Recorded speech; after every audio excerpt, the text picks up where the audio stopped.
hech kim ota-onani ketib qoladi deb o'ylamas ekan. Mana biz shunga guvohmiz.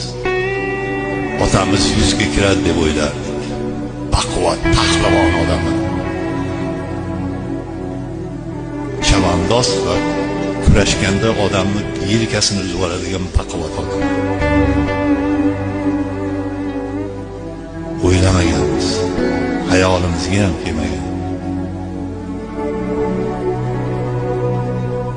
Shuning uchun ota-onasi bor birodarlarga iltimos, ota-onani hurmatini joyiga qo'yib, qarib qolsa yonida bo'lib, ona qarib qolganda, ota qarib qolganda, endi yashaveradi-da. Mana nonini olib borib beryapman-ku demaslik kerak ekan. Har kuni iloji bo'lsa bir marta, ikki marta xabar olish kerak ekan. O'sha jannat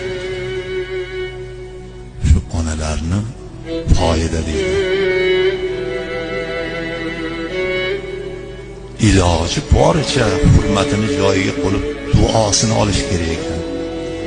Hali men har to'ylarda gapiraman bolalar.